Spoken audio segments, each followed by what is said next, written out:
how to even get involved or how it worked. But we did know that we didn't like what Obama and both parties were doing. So Curt decided to see what he could do to make a difference. He began attending Tea Party meetings and events, and he volunteered a lot. Curt and I viewed volunteering as a great way to learn about government. Volunteering is like a free education. If you want to learn about something, look for those opportunities. And I think there's a lot of opportunities in this room that if you want to get involved and learn, look for those opportunities. So for 5 years, Curt took part in a weekly book study in activism. He spent an entire year studying the United States Constitution. We both volunteered for a Senate campaign and became involved in the local Republican Party. And that's how we got started. Throughout this time, we learned so much about campaigns, about how politics and government work. And we came to understand that in order to make a change, we had to start at the local level. And so we did. There was a position that opened up in 2011 for a Elkhart County Republican Party secretary that I applied for because I wanted to learn how the political world worked. I got appointed to that. Again, I had no clue what I was doing, but I did it anyway. Then I saw a need. There was an open position for Republican County Chair for the county party. And in 2013, which I ran for, I ran knowing I was the first woman to ever run for this position, and I won. So I did that for 4 years. And that was a great education on how elections work. Learned how the behind the scenes, if you ever want to learn how elections work, sign up to work at the polls. Great experience. Yet another turning point in our political journey occurred in 2014. A group of 14 people from our community wanted to meet with Curt and tell him why he should run for state representative against an incumbent they felt was not representing our district well. He was initially kind of hesitant to run, but there was a significant sized group of like-minded friends who seemed to have legitimate concerns. And if they thought Curt could make a difference, then he was at least willing to sit down and listen to what they have to say. At that meeting, the group told Curt they wanted someone who would represent them, not the Indianapolis establishment. They wanted someone to represent them on religious freedom and the right to bear arms. They wanted a true conservative to hold the state rep seat in our district. Afterwards, Curt was convinced there was a problem that needed to be solved. We were not being represented in District 22. We knew true change starts at the local level, and we knew we could learn what we needed to learn to make that change. Even though running for state representative was again out of our comfort zone, Curt wanted to be that representative he wished he would have had. So he said yes. Curt ran on a platform true to the Constitution and true to the values of the voters of his district. With hard work, dedication, and a lot of help from our friends, Curt won that seat of state representative by a wide margin. But this victory wasn't Curt's alone. It was a victory for all of the underrepresented conservatives in our district. It was a message to the establishment that we, the people of District 22, would no longer tolerate a representative who came back home from Indy and told us what policies we must tolerate, like them or not. It was a victory for liberty. Well, we were excited to begin this new adventure. Both Curt and I had great ideas of ways to make our state even better than it already was. We were on cloud nine and full of dreams of changing the future. But life inside the Statehouse isn't a walk in the park. The truth of what politics is really like smacked us both in the face and jolted us back to reality as we quickly understood that securing our religious freedoms, fighting for the preborn, and protecting our Second Amendment rights were not priorities for the rest of the legislators. In fact, they didn't want to touch those issues with a 10-foot pole, let alone they didn't want Curt to either. This not only left Curt alone in his mission to protect our God-given right, but it also left him to fight an uphill battle against establishment Republicans who sought to squash his efforts at every turn. Of course, he wasn't completely alone in the sense that I was there for him, and I had learned so much on our political journey up to this point, and I dove right in with Curt, learning even more. Back then, and still today, we do it as a team. One of my favorite things to do is read legislative bills and amendments and whatever else needs to be done. So I'm learning a lot about bills. It's rare that you find an elected official with a spouse who understands the workings of the political system. The pressure is immense when you are at the Statehouse. And having someone to vent to that understands is huge. I certainly help keep Curt on track, but it might be the other way around too, so I don't know. Just a side note, for all you spouses of candidates or even grassroots leaders, thank you. Yes. Thank you for your support.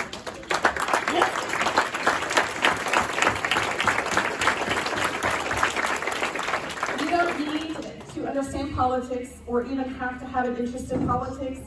All you need is a listening ear when things get tough for them. And believe me, it does and it will. So when fighting for our rights on the House floor back then, Curt was all alone.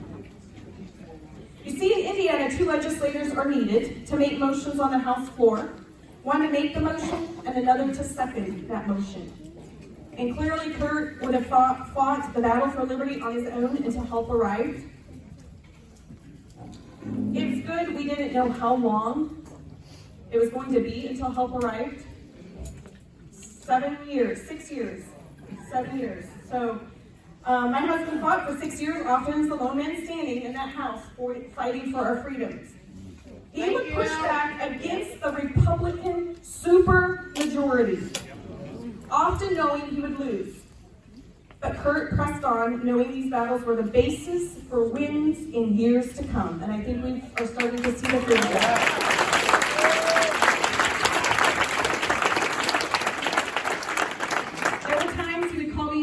Saying they are trying to break me down. And time after time, he would pick himself up and say, they are going to have to try harder than this. Yeah. Curt didn't always lose against the establishment. He learned creative ways to accomplish what he needed for our district. He has the mindset, as long as it gets done, it doesn't matter whose name is at the top or who gets the credit. In fact, Curt has gotten a lot of bills and policies passed without any recognition or his name at the top. He always says, it's not about me, it's about the people. He's been successful in killing quite a few very bad bills. The political climate in the Indiana Statehouse can take a toll on anyone, and Curt is no different. After the 2018 election, when no Liberty candidates won besides Curt, and after a grueling 2019 legislative session where Curt was threatened, laughed at, informed he was wasting his time, and being called the most hated man in Indianapolis, he considered not running again. In the process of making his decision, Curt created 2 lists. The first list was why he should not run again, and that list was extensive. The second list was why he should run. There was only 2 reasons on that list. Number 1, he could file bills. And the second and only other reason Curt thought that he should run, again, is if he didn't, then the bastards would win.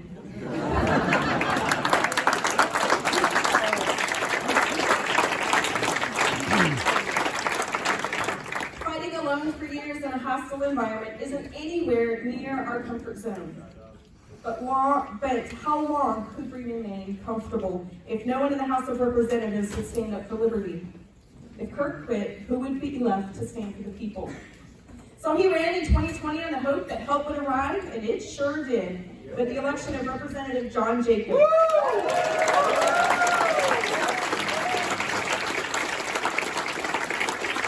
I really wish he could have been here tonight, but he was not able to be here. But I have to say, Curt had more fun this past year than any legislator should be allowed to have. In their first year together, Curt and John were able to gain significant policy wins. Between the 2 of them, they filed 68 amendments. The they filed so many is anything that has their name on, any bill that has their name on it, leadership will not hear their bills. And so they had to become creative, and that was one way they became creative. So, 68 amendments. It's true, there were many times throughout our political journey that the thought would go through Curt's head, I quit, they win. But he never gave in, and as a result, his accomplishments are many. Curt filed Indiana's first abortion ban, forcing Indiana legislators to discuss for the first time ending this evil practice once and for all. It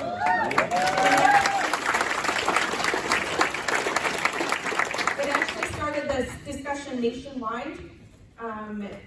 This was the first time that was presented that's even an option. And currently there are 12 other states that have taken that language and are actually starting that discussion in their state.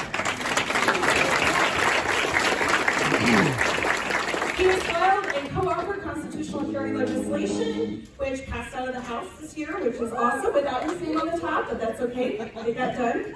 Fighting to protect our right to keep and bear arms. Curt has authored and co-authored amendments on medical freedom, supported religious freedom, and killed countless anti-liberty bills over the years. He's known and respected locally, statewide, and even on a national level. But Curt's not done yet.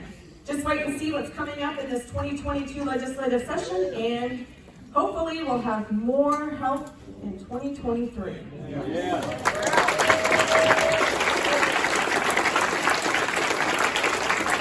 Nothing is going to happen without that first step out of our comfort zone, a willingness to learn, and of course a dedication to do what's right no matter what. And we are living in a time when doing what is right, despite pressure to do otherwise, is counterculture. But it must be done.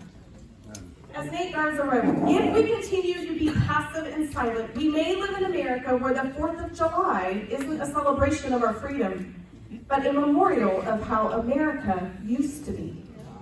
The battle we find ourselves in today is not a physical conflict like the one where we fought for our nation's independence, but we are engaged in a conflict that will determine our state and our country's future. It will take courage to stand for truth, and often sacrifices have to be made. It takes commitment to our values and the principles that this country was built on, even when it's not popular.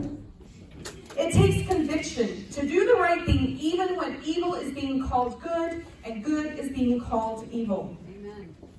Curt and I cannot remain passive and silent. We have taken the battle for liberty head on. Truly, it has taken courage and sacrifice to get where we are today. Now, our journey through politics hasn't been comfortable, but it has been worth it. And I hope you see our children's future and our grandchildren's future is worth fighting for. I'd like to close with a little story. This story isn't about Curt and me. It dates back much further than that. And it begins with a quote. And for the support of this declaration, with a firm reliance on the protection of divine providence, we mutually pledge to each other our lives, our fortunes, and our sacred honor. Amen. And you should recognize that. You just heard it earlier, and a couple times actually. It's that final sentence of the Declaration of Independence. For many, it has become something of a cliche. But ask yourself what the signers of the Declaration of Independence meant. We know what it means to pledge one's life because many gave theirs in the ensuing war. We know what it means to pledge one's fortune. Many died paupers. Yep. But what does it mean to pledge one's honor? Well, any signer who fell into British hands would not only lose their property to the crown, but be gruesomely executed for high treason. Through a bill of attainder, they would be stripped of all rights and dignity. And as a result, even their children and grandchildren could be considered the lowest kind of subject, unable to own property or get good work. By putting their hands to the Declaration, these men knew they were signing their own death warrants and probably dooming their families to a lifetime of hardship. But they did it anyway. Yeah. Legend holds that John Hancock proclaimed as he wrote his name in large script, "There now, King George can read it without his spectacles." And Benjamin Franklin joked darkly as he and others sang, "Gentlemen, we must indeed all hang together, or most assuredly, we shall all hang separately." As it turned out, many were hunted like animals, captured, tortured, and badly mistreated. Some were killed in battle, and most of them sacrificed their fortunes. Why? Why would they do that? You see, they risked their lives, fortune, and honor to establish a system of government in which we can strike a blow for freedom without risking everything that we hold dear. And this brilliant system still works quite well today. And we can stand shoulder to shoulder with these great men and women fighting to defend the freedom they bequeathed to us. And they knew they might never see that blessing of liberty themselves. But they paid it forward with their sacrifices and in some cases with their very lives. I believe we have a duty to do the same thing. This is not merely an honor and a privilege, it's a duty. We owe it to the memory of the men and women who sacrificed so much for our freedom from the beginning of our country through to today. We owe it to our children and our grandchildren. Most especially, we owe it to God who gives us these rights in the first place. We must stand and fight. Proverbs 29:18 states, "Where there is no vision, the people perish." You and I need to have a vision for the future. Without vision, people and liberty will perish. I hope you will commit yourselves to fight for and pass on that right to life, liberty, and the pursuit of happiness to our children and our children's children. I also hope in giving you a glimpse into our story, you can see you don't need to know anything about politics to get involved. But if you are willing to step outside your comfort zone and embrace a willingness to learn, you can make a difference. Amen. Ronald Reagan famously said, "Freedom is never more than one generation away from extinction." We didn't pass it to our children in the bloodstream. It must be fought for, protected, and handed on for them to do the same. Or one day, we will be spending our sunset years telling our children and our children's children what it was once like in the United States where men were free. My friends, let us stand united together today for liberty, not only for ourselves, but for our posterity. God bless you, God bless Indiana, and God bless America. Amen.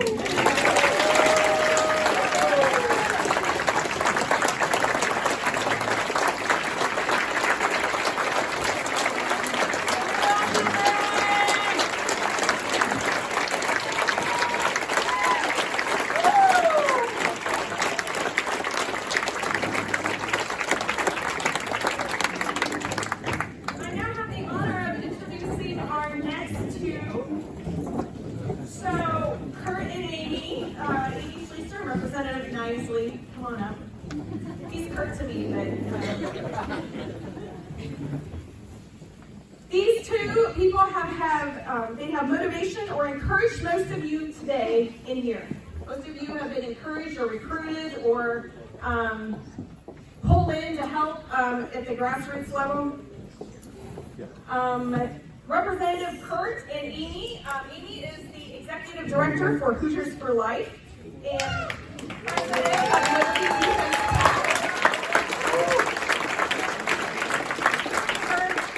Curt, I'm trying to use the proper titles here. Representative Nisly has the courage to stand for truth. He has a commitment to the values and principles that this state and country were built on.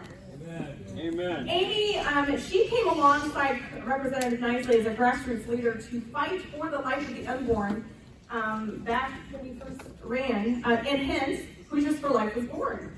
And she has stepped up again as a leader to spearhead the recruitment of candidates that want to stand for life and liberty and started the Liberty Defense PAC. Now, these two are a dynamic team, a great example of how outside grassroots organizations work with the inside, also known as the legislators. So again, help me to welcome Representative Curt Nisly and a very dear friend, Amy.